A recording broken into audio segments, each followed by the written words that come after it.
our episode on the illustrious Yep. birth. Is that a word? Are you trying to say illustrious? I don't know what I was trying to say. Okay. I get a bit confused with my words. Cool. So yes, today we are diving into birth and all the pieces that come with that. Birth can open up a can of worms for a lot of women. It can bring back a lot of sensations and feelings. It can bring up a lot of guilt. It can activate a lot of joy and happiness. And it just really depends on how that birth played out. Yeah.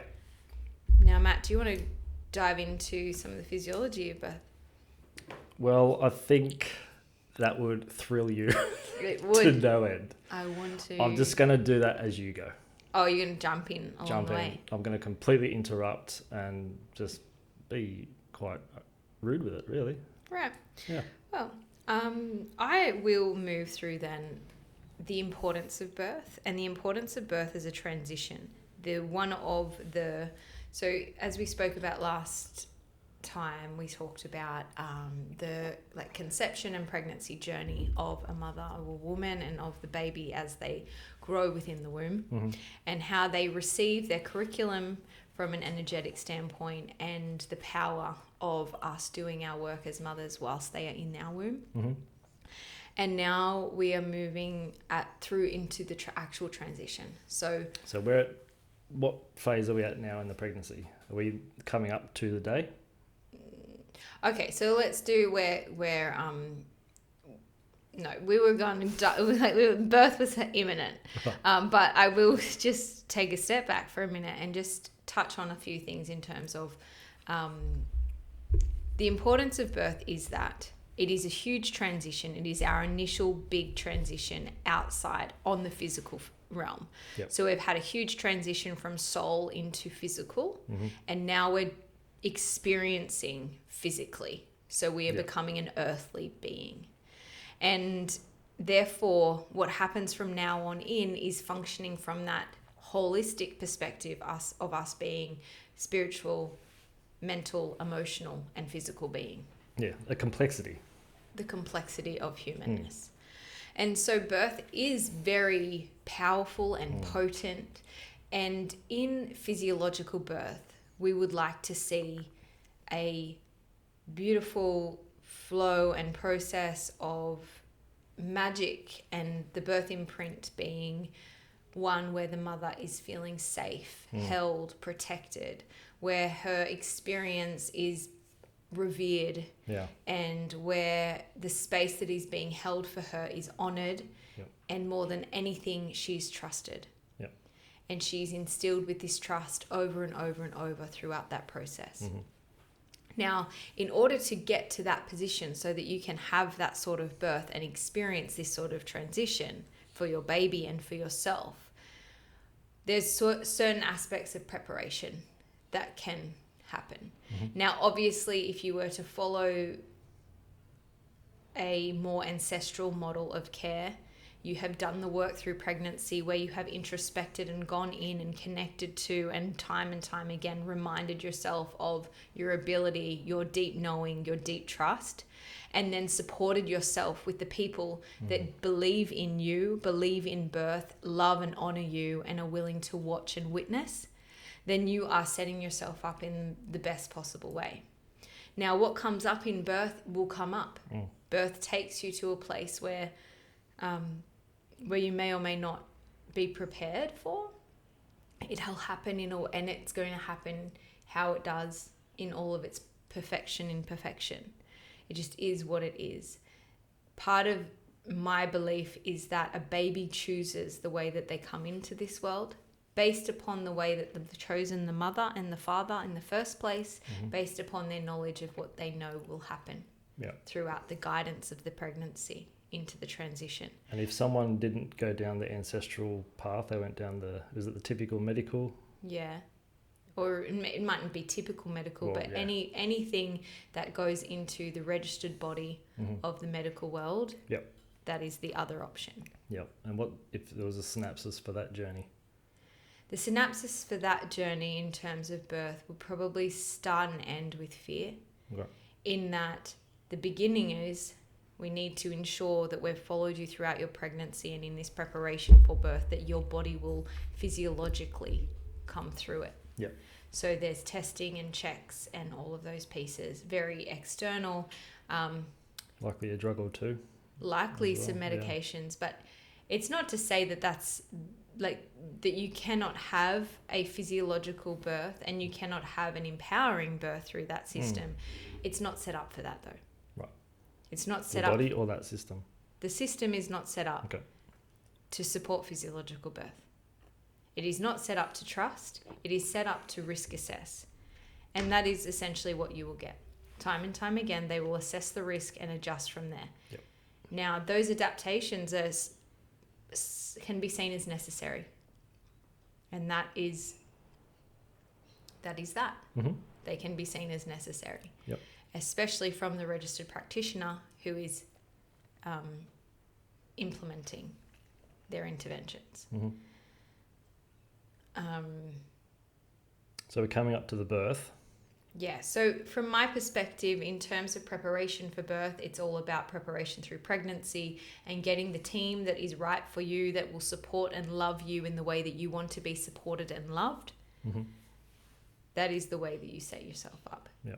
Now, for me personally, as I traverse the ancestral model of pregnancy and birth, I get really clear on the things that empower me. I get really clear on the people that I need in a space that will continue to empower me and deeply trust me. Because I already trust myself. Mm-hmm. There is no fear right now. Through birth, potential fears to come up. Through all of the layers and levels, of course, open to experiencing what is there. Sure. Especially if it's the first birth, absolutely. Yeah. Difficult to really separate from the fear unless you have really been supported through all the transitions of your life. So through your own birth, supported through your own transition into puberty, through your own transition into I guess the next one is motherhood, is the next transition. So through that pregnancy, you say for a lot of women that's their rite of passage, the birth. It is a rite of passage, absolutely. Yeah. It is not the only one. Sure. Their own birth, their own puberty was also a massive rite of passage, which should have been respected and revered. And celebrated. And celebrated, absolutely. And then continually celebrated each month as she bleeds. Yeah. So, and then into the birth. So, man, if we had a world of women and children and young girls that were actually celebrated in all of their power, we would have a completely different world. It would, it'd be a bit different, wouldn't it? Very different. Yeah. So I'm just bringing it back to the way that I've traversed my own pregnancy and the way that I would view birth, and I would move into it and I do move into this birth feeling empowered and ready. I feel strong physically. My body is adjusted in all the right ways. My mental zone, my emotional capacity, and I'm listening in and I'm reminding myself of all the things. So, and is that a daily thing for you? Daily practice? Yep. Yeah. So throughout pregnancy, I've introduced different sort of rituals depending on the trimester and the month, relating to the Taoist principles of birthing and pregnancy. And so, some months I was really focused on my skin, and that was a really big part of my whole daily routine, where I would really be, doing all those bits and pieces, and that would focus me on introspection on, what is this skin, what is this body, what is this flesh, and then I might journal on those things. Lots of internal dialogue work, so a lot of, I guess you'd call it trauma work, in terms of like, what are the patterns that are coming up? What are the patterns that are seeking to be redeemed through this pregnancy? What are the splinters that are showing and shining their light, and how can I see more light in those? With the ancestral model, is there a focus on, because I know just working with clients, they feel like there's a lot of karma coming up. Do you feel, is that a thing for you? I wouldn't necessarily call it karma as such, but potentially that is a word. From my perspective, it's more about the shining of the shadow or the 7 Po, the life lessons that you were to learn up until that point before you made the transition into motherhood. Right. And so those things start to come to the surface. And that could be stuff from your own birth. That could be stuff through your life walk. That could be ancestral stuff through that is still not healed through your line. Yeah, through the family. Or lineage. made aware of. And I think that is something to touch on, that most of the time when you are traversing, say, the registered hospital or medical model, that this stuff isn't even talked about, let alone thought of, but it's there. Because you will have women talking about, oh, I never even realized how big the birth was for my mother, or, you know, I didn't realize, but my grandmother died during childbirth with my mother, and therefore my mother had this experience, and now she's trying to live precariously through us and my family, and now my young children, and all these, you know, these bits and pieces that are quite shadowy, but they never got actually worked through. And so then now the mother who's pregnant is working through them as she steps on the precipice of birth. And so that is why right before we move towards birth, we want to slow it all down so that we can actually receive the wisdom and allow it to move and dissipate. We become a little bit more emotional, a little bit more insular. And that's part of it. That's actually following your Tao and following that inward view. Yeah. And so I wouldn't necessarily personally say that it is karma that is coming up for your personal karma. However, I don't have the greatest depth in terms of karma and karmic energy, if you know what I mean. So my focus would be more on, okay, it could be karmic, it could be your own Po, which is your life lessons that are coming up, and that's how I would view it. It's more like your life lessons that you are here to learn, that your soul chose to learn, are now coming up to be received or redeemed, and then released. And this is why the potency of pregnancy and birth and that early month or two after birth are so precious and so important. And that is the ancestral model's belief. Right. You will not see a traditional culture in the world that does not revere the birth and does not honor the woman and the baby and the emotional impact that or the emotional power that is available. What's another universe coming into their tribe, where in the medical model, typically you're just a number in the system. There's a huge difference in the psyche for those involved with that. Yeah. And I've got 4 sisters. They've all got 2 kids. So not that I've been involved directly with those births, but I have had 2 or 3 clients who wanted me present for their birth. They asked me to deliver. Hard no. So why would they ask you to deliver their birth? Don't know. Baby? They just trusted. Oh, yeah, they trusted you. And a little bit, that's not my skill set. I want to remind you to... Good at other stuff. But I have been in the room. When they birthed. Yep. I just want to remind everyone that no one births their baby except for the mother birthing the baby. And I'm getting a very intense look right now while she's saying that. She's serious. Don't do it. Just deadly serious. No one births your baby. No midwife, no doctor, no doula, no birth keeper. You birth your baby. That's it. End of story. Closed. Sorry. I just want to get clear on that verbiage and that use of words as a woman comes to the birth and he's like, can you come and deliver my baby? Oh, they delivered they didn't do shit, man. Your body delivered that baby. And maybe if they intervened and pulled your baby out, well, then it wasn't a matter of them delivering. They broke you. Okay. So with that, can you talk through the process? Yeah, wow, I wasn't expecting to say that then. So I guess the thing from my perspective is that your body is made for this. Uh-huh. Your body doesn't grow a human inside of your womb incapable of exiting. Mm-hmm. How can a woman sit here and be like, oh yeah, the miracle of my pregnancy, I had sex and somehow this sperm found its way. That's not the stalk. No, man. But somehow this sperm found its way all the way up to through a fallopian tube, pushed by the cilia, supported by the sperm, the semen itself, the ejaculate. And then up they go and they find this egg. And there's thousands of them, millions maybe, There should be hundreds of thousands, but say millions of sperm trying and like attacking at this egg. Like it's just magic. And then the egg goes, you know what? I think you're the perfect one. And they allow them in.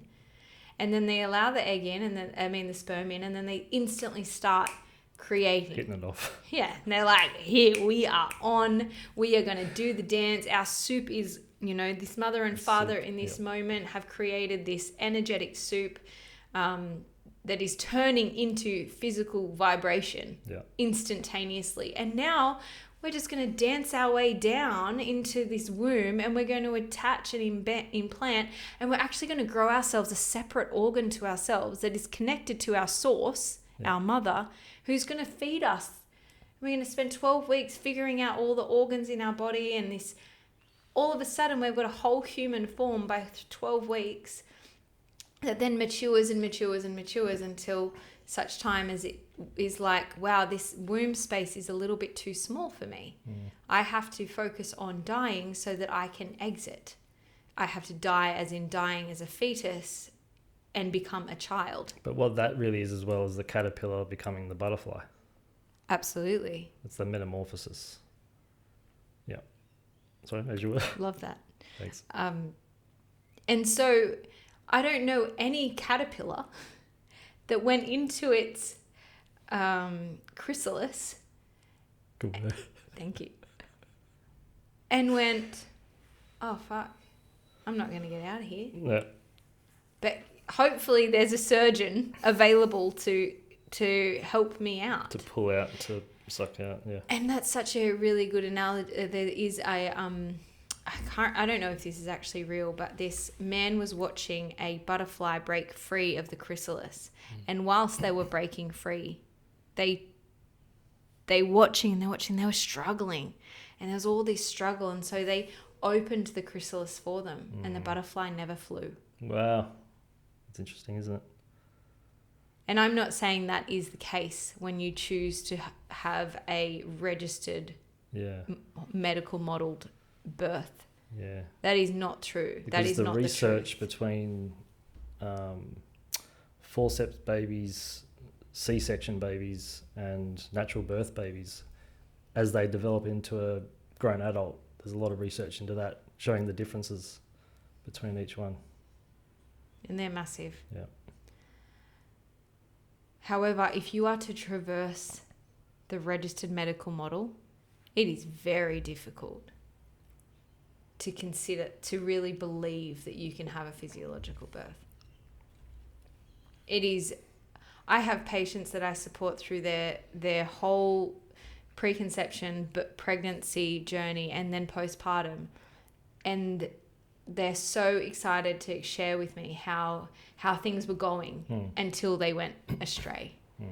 And most of the time I can probably tell straight away how this is going to go through their pregnancy, and I really try to plant seeds and support them to come back in and follow this ancestral model with me and be with and reconnect and follow their intuition and be guided by these these shadows or peaks that are coming up that want to be redeemed, want to be listened to and released, and try and support them to find that information within themselves to do that work.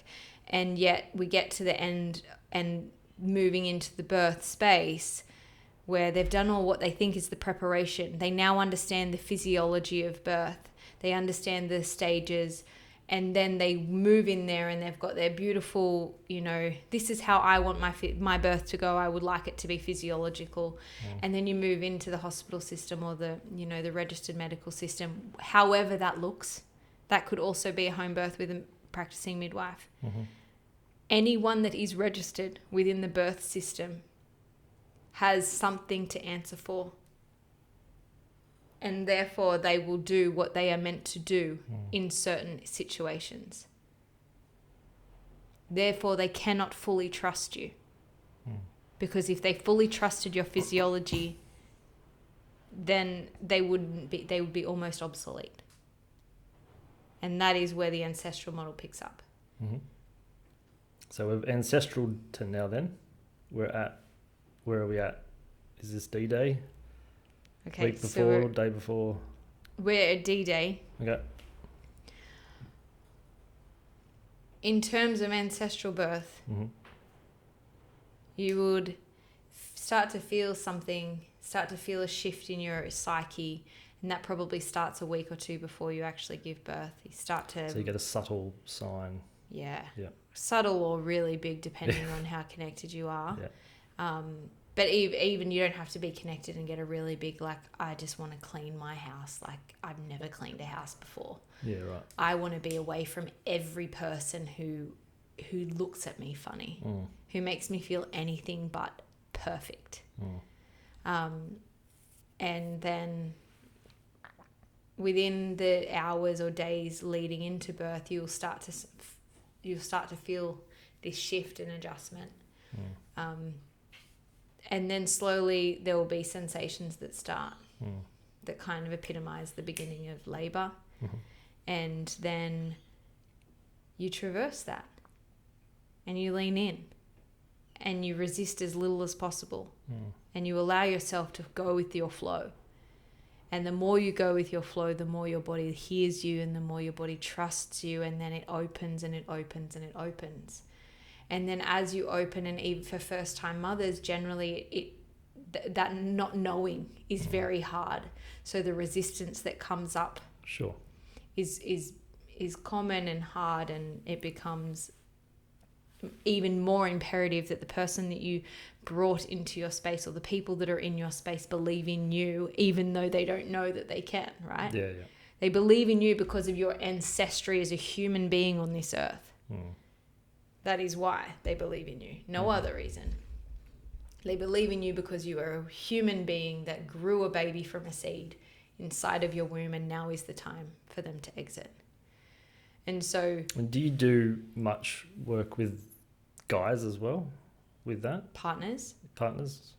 As in the partner of the birthing woman, right? Yes. Yeah, absolutely. And I would like to do that more throughout the whole pregnancy, so they understand the importance of being with their woman and being with them as they traverse. Not just physically, just mentally, emotionally. Mainly emotionally. Yeah. Physically, I mean, man, useless. I mean, because at the end of the day, you... That's the thing, that's why I brought it up, because guys are relatively useless in that situation, especially the day of the birth. Yeah. I can't remember if I said it last time or not, but the number one thing you say to a guy, the guy just wants to fix the problems. That's what we're wired to do. Yeah. So we just want to fix, we want it to be all peaceful, all calm, everyone to be happy, everyone to get along. That's just what guys want. Yeah. It's not going to happen. Simply, she's going to go to a place where he can't go. He just has to trust her to do that and be there for anything else that happens. If she wants a sandwich, get her a sandwich. So she wants someone out of the room, get them out of the room. She wants someone to rub their back, they rub her back. Rub the back. Rub the back. Absolutely. But a lot of guys, they feel powerless. Yeah. So for a time, I would do a lot of acupressure preparation. So I would teach partners tips and tricks, and I would offer them tools that they could use. I would offer them ways that they could calm their partner. I would offer them ways that they could be with her. They could connect to her more. I would give them practical advice in terms of what I knew or had been taught. And then slowly I've come to a point where their most important role is to witness her, to love her, and to revere her through her birth. To every time they look at her, to be like, wow, you are an amazing powerhouse. And have nothing else. And for a guy, it's very humbling. Because the guy's like, no. Nope. That's totally fine. Which is, And I guess some form, like very, very animalistic. Yeah. The thing that is in ancestral models, you would find that majority wouldn't have men there, right? There would just be a grandmother or a mother or sisters and aunts. There'd be a matriarchal. Be a matriarchal system of support and love, and eventually just sort of like that hospital scene where the dad's sitting outside the door and then the doctor calls out down the hall, "It's a girl!" Like, so messed up. But that is sort of essentially ancestral in the way that it potentially was. Now, today is not that way. Today we have a piece where the partner is actually more and more involved in the way that they bring their energy into the space, because energy is an intervention. Yeah. Energy has a massive potential to impact a birth and a birthing woman. So whatever he feels, she has the potential to feel. Yeah. Now, I've sat in birth where the birth was absolutely fantastic. It was the most empowering experience I've sat with for a time. And it was joy to watch. And afterwards, when we had a bit of a debrief, the partner was like, "Yeah, I was really scared." And I was like, "Oh wow, that's really interesting, because you really held that together." Yeah. And that's what we do.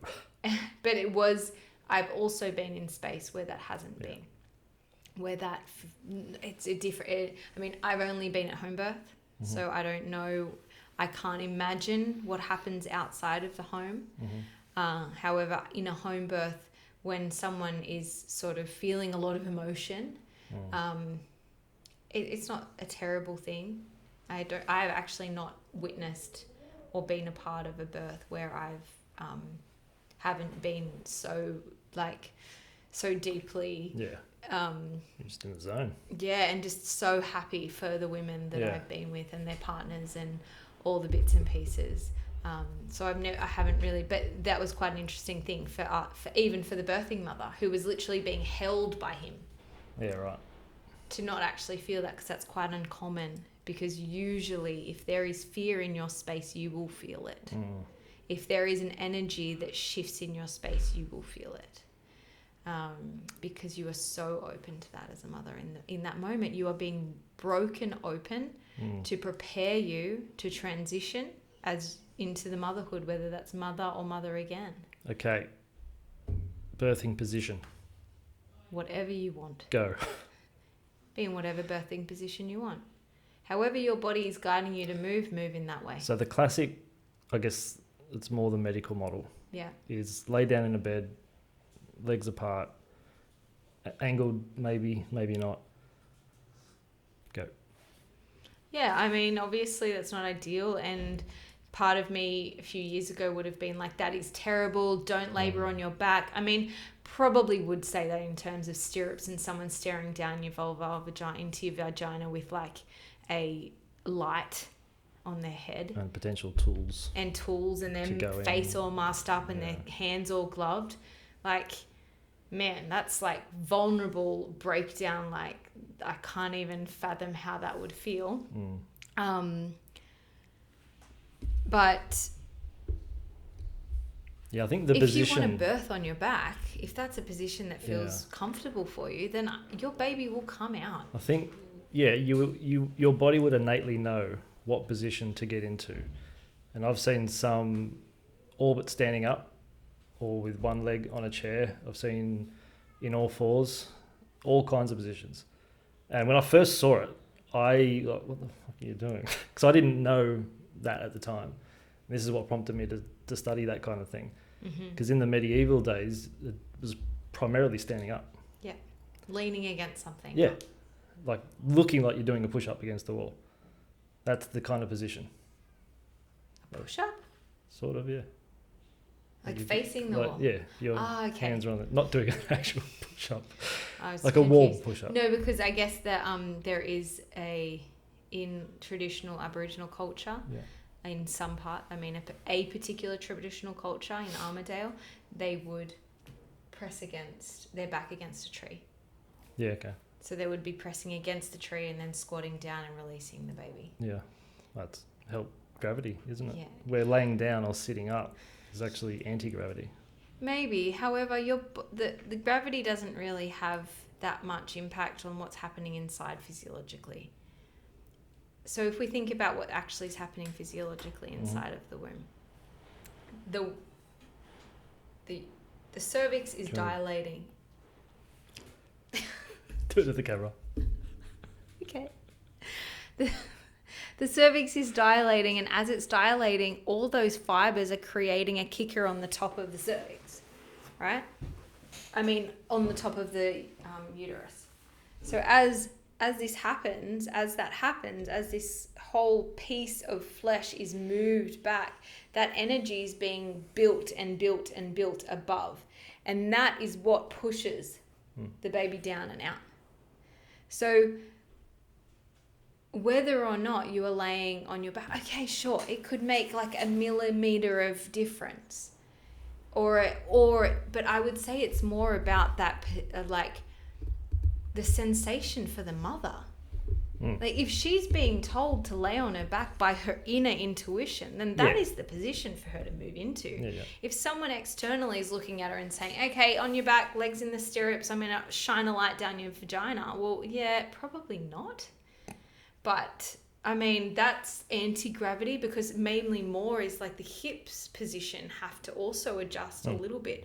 And it's by millimeters or centimeters potentially. But I think it's just a gentle I mean, this is obviously, I'm talking more from an ancestral model where the more that we've guided ourselves through pregnancy and preparation for birth, we actually trust what that says.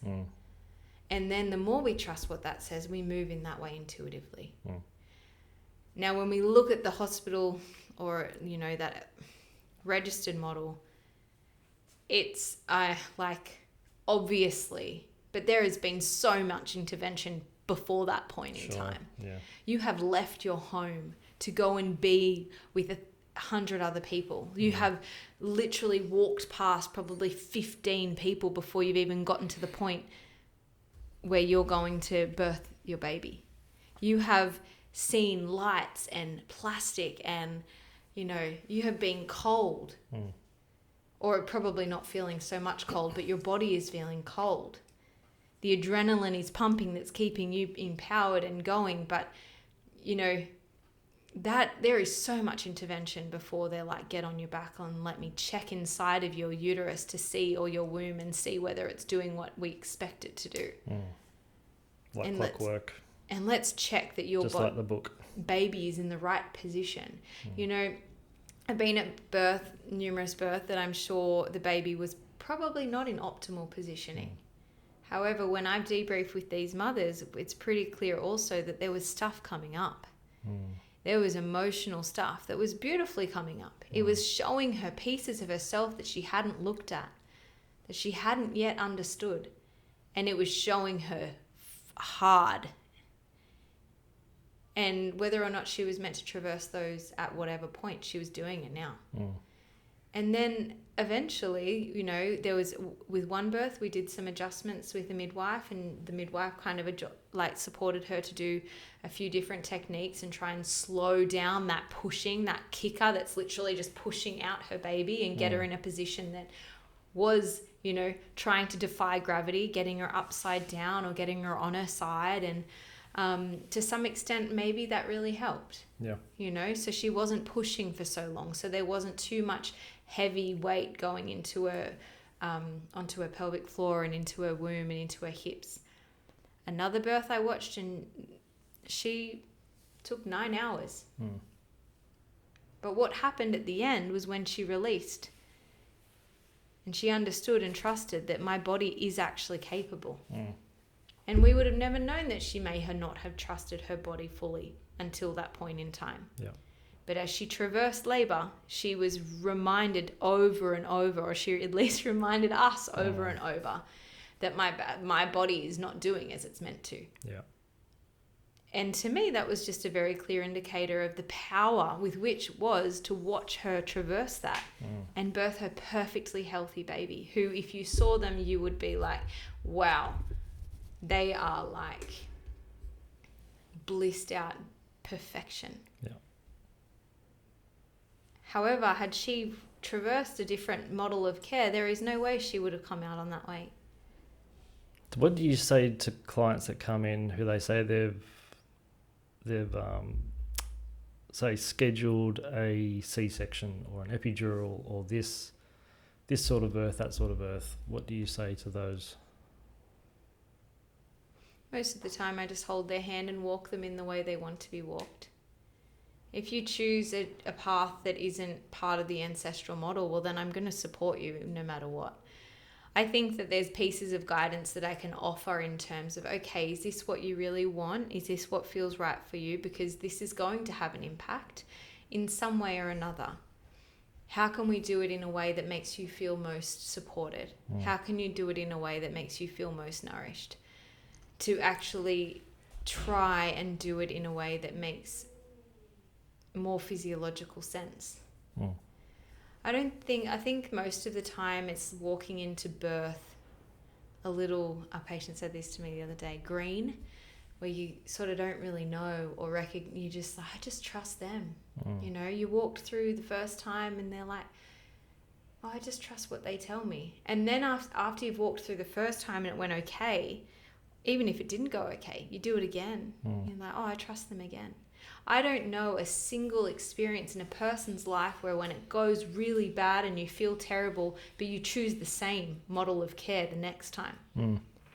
Like if I was to go to a Chinese restaurant, end up with gastro, I'm probably not going to go back there. Highly unlikely. That gave me pretty bad gastro for a couple of days. I don't know exactly what it was because I tried everything. Unlikely. That was gastro. This is traversing birth. And yet we keep going back with the same obstetrician. You know, they did really try. They tried to help me the best way they could. But did they? I don't know. I mean, that's up to you, and it really is up to you. But if you're going into birth with fear, I do really believe that there is a piece of submission that happens for a woman when she traverses pregnancy in the registered model. And she submits and accepts. Yep. It's not necessary. And I don't think it's too... what's that word? I don't think it's very empowering. I don't think motherhood would be the way that it is had women actually experienced birth in bliss. Yep. Plus the benefits to the baby. Yeah. Sure, some things are unavoidable.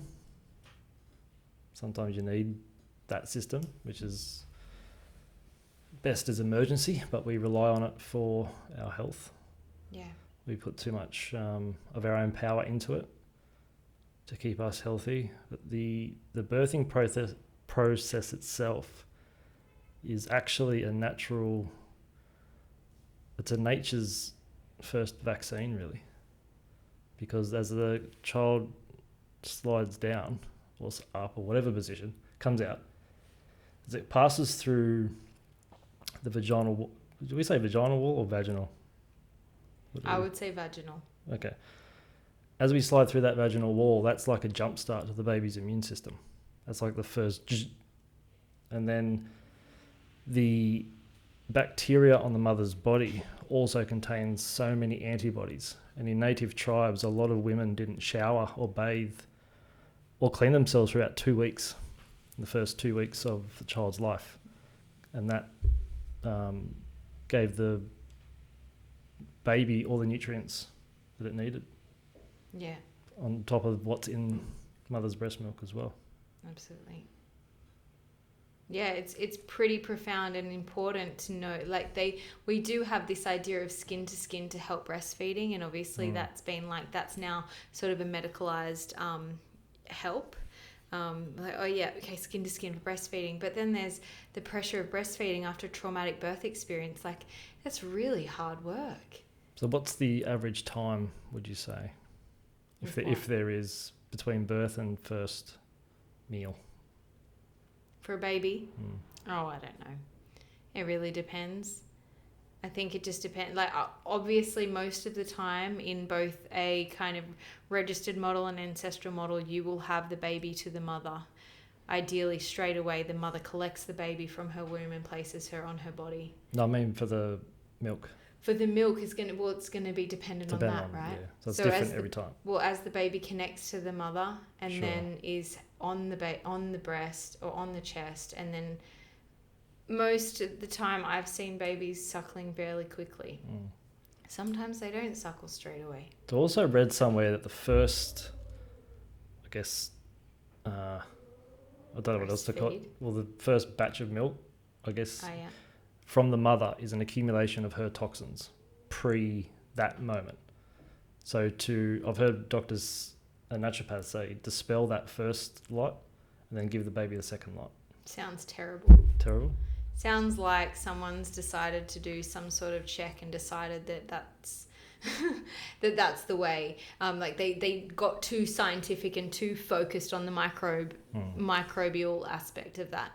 Ancestrally, humans have been placed onto a breast and fed from that breast.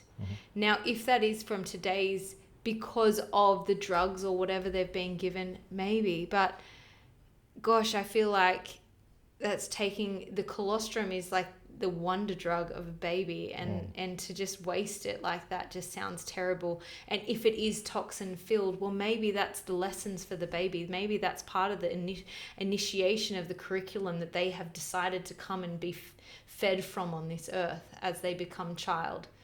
I don't agree, but it just seems like we've pathologized the physical body, and that mother is so created so perfectly to innately give that energy to their baby. So gentle, no. Good. Thanks. Yeah, I've got the gentleness out of that. Just like, I guess one of the big things I want to get out of this share is that how we birth has a huge impact on our babies. It has a huge impact on us, which has a huge impact on our babies. Hence the importance of how mother is looked after throughout her labor, pregnancy before that, preconception before that, life before that. But even more so at this point in transition, how she is supported and revered and honored in her own way. Everything else would be a matter of, there's obviously women that do birth within the ancestral model and have birth trauma as well. You can't actually put that away. But at the end of the day, the women that I have seen actually prepare for birth through their pregnancy, do the work on themselves, connect in. The way that they move through their birth is like out of this world. It is the most empowering thing to watch, to witness, and to sit with. And those mothers tend to do fantastically.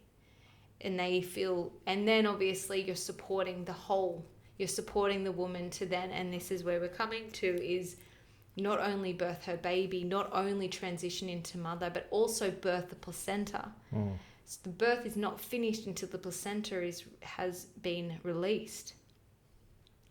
And once again, looking at it from this ancestral model aspect. And I think I just want to preface now that when I speak of the ancestral model, it is just the physiological factors of birth. That's all it is. There are points in time where things go wrong and there's adjustments to be made, for sure. But I'm not really we've seen enough of that.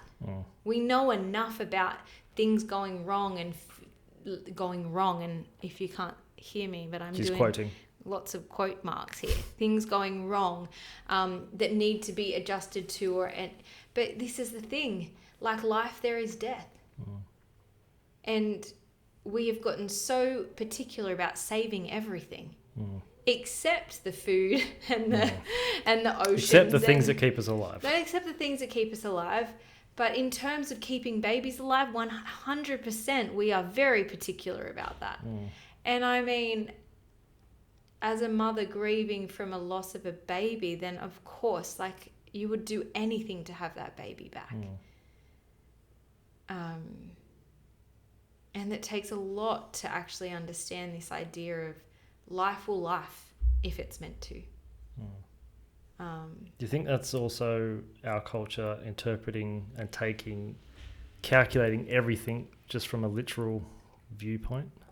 Absolutely, but this is really hard, and I'm imagining if you are sitting there and you have lost a baby, I am really sorry. And I can imagine how hard it is to hear that life will life if it's meant to. But sometimes, there's something to that feels very innate to me, that feels like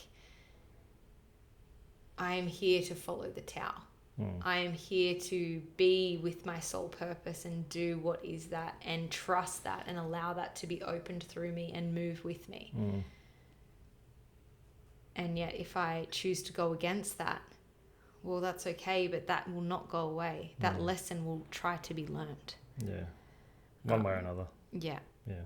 And, so I was trying to keep this really light and fluffy, because birth really can be bloody fantastic. It's not fluffy, but it's just like, it's sort of like the epitome of infinite potential. So if someone is, let's say, due really soon, what's your... If you're due really soon, make sure you have a support system in place that trusts and loves you. Set yourself up to be in a position to birth that enables you to feel complete power and beauty, going into birth feeling like I am a goddess and I am capable of this, and have everything around you that supports that. What about for the female?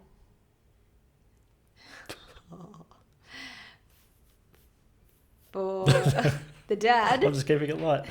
For the dad, I would be saying too, you need to do your work just as much, even if not more, because you need to be able to witness your partner going through this transition. And also, I think guys innately know that there's a natural survival order. I don't think we know it consciously, but a lot of us know it innately. Nature wants, first and foremost, that baby to survive. Then mum, then him. It's that order. Guys are relatively expendable. And we know it. We own it. That's fine. I'm at peace with it. But we're the equivalent of, we said in the hormonal chat that a guy's like a dump truck. You can run us to the ground and we'll just keep going. Hormonally, a female is like a Ferrari. It's a highly tuned machine that can do a lot, but it's very sensitive. Needs to be supported in the right way. Needs to be regularly serviced and maintained and all that kind of stuff, where the guy can just keep going. So as for that natural selection, that's the order in what nature will prioritise. And there's even reports in when were the witch days? Was that medieval? Yeah, 1800s. Yeah, so in the medieval times when someone got hanged, for example, hanged, however you say that, she would pass away, but then up to a couple of days later, the baby would be born alive. True story. Yeah, that's me keeping it light. What else happened in the 1800s, Matt? Well, get comfy. Yeah, and I think this is the reminder that we sort of need, that like babies survived some pretty wild things. Some pretty gnarly shit. And, we're so obsessed with cleanliness, so obsessed. And when I was doing... Because germs are dangerous, right? So dangerous. They kill everything. All the things. And that's so bogus, because at the end of the day, it's like, there is so much power in allowing the humanness of ourselves to actually give back and give life. And it's this the idea of yes, the birth is not finished until the placenta is born, but we don't need to just pump a woman full of Pitocin or synthetic oxytocin to promote the release of that. We just need to trust her body will release that when it's time to release that, and let the labor finish, let the birth actually complete. Because it's not complete until that has happened. But we've put a time frame on that. We've also put lots of pressure on that and how it's meant to be and how it's meant to function and all the rest. And it's like, like, I think what a shame. the body's too dynamic to put restrictions and put parameters up. There's so much room for variations and this and that, and wind speed and all the pieces. Whether it's light or dark or hot or cold. But it is. And I think we can kind of go into this little bit, just like placenta birth and the placenta and the energetics of the placenta. Like that was the twin flame that grew alongside the baby. That in the womb, the baby decided, okay, or when the cells decided to separate and grow, a few of them went, you know what? Okay, this is exactly what happens. Is that the placentarian accent? Yeah, placentarian. Hello. Okay. Are you ready? Okay, now. You know what? I have decided I will be the person who stays. I will be our rock. I will become a piece of flesh that connects to the source of mother and feeds you all of the energy, and I will commit to that. Is the placenta from Sparta or somewhere, is it? All placentas sound like that. Right. And then they're like, that whole pregnancy, they've been there. I am here for you. I have the source of mother coming through me, feeding you. We should make a cartoon with this. You should. And then just as they're about to birth, then the baby goes and they're stuck there, and they're feeling pulled because they're connected to the cord, and they're like, you left. Yes, you made it. And then they're like, oh, it's my turn. And they turn around and they start to feel this energy of what the cord is. They're no longer, their energy is no longer, then kind of disconnecting from source. And as they disconnect from the source of the mother, they're like, okay, thank you, mother. I'm ready to vacate. And they slowly just like peel themselves off the womb, like a miracle organ. They're like, I am finished. Take me back to the earth. And they peel off, and then they are released out of the vagina, and they're like, fuck, here we are. Freedom. And then their energetics of this, like, oh my God. Does their accent change? I think they then die. Oh, Paul, that's a shame. Well, that's it. There's the death of the death of the fetus is now the movement in the child, and the placenta is now. That's the caterpillar becoming. That's the yeah. What are they? Butterfly. I don't know what part of the caterpillar it is. Their feet. No. Which one? Anyway, it's just like this idea that now, like, this placenta who served so well has been fantastic. And whether or not the medical system decides that the placenta's been well, because sometimes they're like, oh, the placenta's failing. It's actually doing a terrible job. We need to get the baby out soon. It's like, well, the placenta somehow grew alongside that baby and with an accent. Yeah. Unfortunately, you couldn't hear it. Had you heard it, you might have heard it say, yeah, I am deliberately separating now so the baby knows to get going and they're going to birth soon. I don't know if that's the case, but maybe. And either way, then we don't even revere this organ that has literally been grown alongside our baby, that is part of them. And consuming? Well, yes. You can do lots of different things with the placenta. Now, personally, I have consumed 2 of my placentas, and I've consumed them within the first 48 hours because all mammals consume their placentas. Now, if you were to talk to some of my, what would you call them, my superiors or people that have been around the trap that are very Chinese medicine-y people, they would probably say, yeah, well, the reason that the mammals ate them is because they didn't want to get killed by other animals, so they ate the placenta straight away to save the children, essentially, because if someone got caught wind of that blood sac, they would come and kill them. Okay, valid. But also, why would every mammal do it? Like, every mammal innately does that.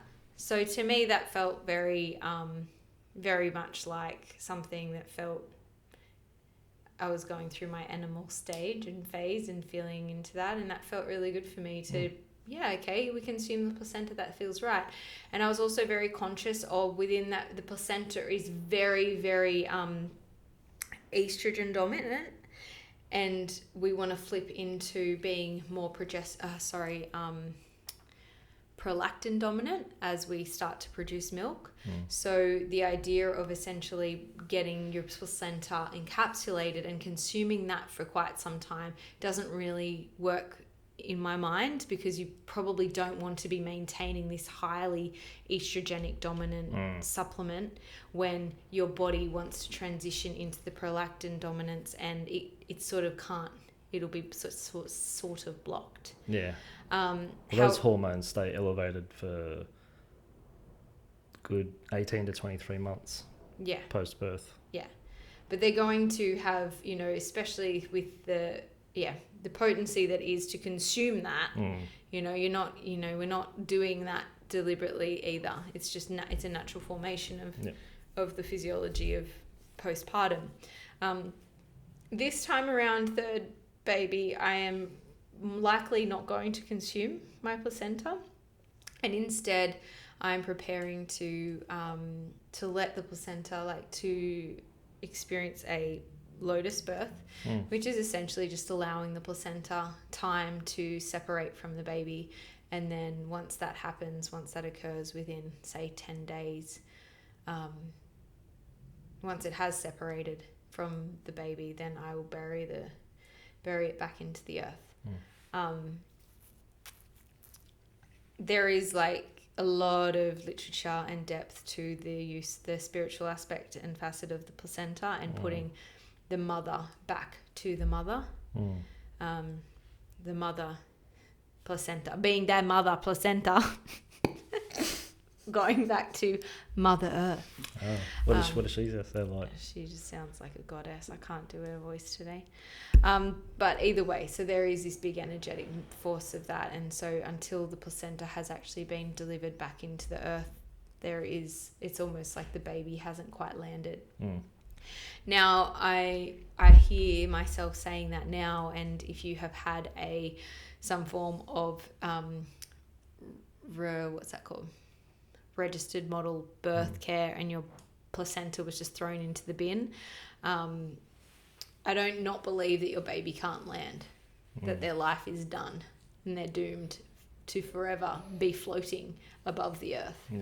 However, I would be very conscious to focus and practice keeping them close to the earth and keeping them connected to mother, so that they can maintain that sensation of completeness. And I mean, mostly you're probably not listening to this if that was your way of being, but if that does resonate, then that's definitely something that you can do. But being really conscious that the whole birth process is a massive transition, a huge rite of passage as a woman. Each and every birth has that opportunity. Within very soon after birth, you are in a position to, you are still very vulnerable. And I think that's something to never forget, is the vulnerability and the sensitivity that comes up within the last 48 hours prior to the actual birth of the baby to the first, say, 3 to 4 weeks, 40 days maybe post-birth. You are as a woman, you're in your most vulnerable state. Sure. So no wonder when the outcomes of birth being a live baby and a well mother is all that's being focused on. What even constitutes a well mother, when she essentially needs almost 6 weeks to feel well. If it's a natural birth, 12 weeks if it's C-section. But even then, I'm not talking physically. Well, I'm talking the metaphysical vulnerability of a woman in that time. It's more than that. I mean, for a C-section, it probably goes up to 6 months, because they have to not only traverse the experience, but they have to traverse what comes as a mother. You just get, you're thrown in. You've got a crying baby. You must feed them. You don't get time to heal from abdominal surgery. You have to jump straight in. And that has a massive toll, takes a massive toll on a woman, let alone if she's got other children. But I do want to reiterate that no matter how your baby came into this world, they it happened because it did. And it was because it was. There's nothing else. You cannot change it. You cannot adjust it. It just is what it is. And so you get to take the wins from that. You get to take the light from that. Or you can take... And from a spiritual viewpoint, remember Yogananda said there are 60 billion souls just waiting for a human body. And to have one is the greatest gift in the universe. So a soul picked you, and a soul picked not only for you to be the parent, but also to be here right now. And I mean, the gift of life, the birth, it's a fucking miracle. Just that event in itself is a miracle, let alone getting to where we are. If you really sit with it, it's a miracle. Yeah. And I think it's about time that we start to revere that in that way. To really honor the mother, and to really honor this process, and to remember that you are, as the mother going through this experience, powerful beyond measure. So I hope you have gained a few little insights and you are feeling empowered to birth your baby, and to know that you can do it, to know that you have been created to do it, and that no one need tell you otherwise. And if there is fear in your heart as you traverse the moments leading in pending birth, then there are places to lean, and you should seek those answers sooner rather than later. How you doing? You all right? I'm fucking fine. Good. I feel great. I'm ready to rock. Good chat. Thank you. Thanks for today. Thanks, Matt. Thanks, guys. Have a great day.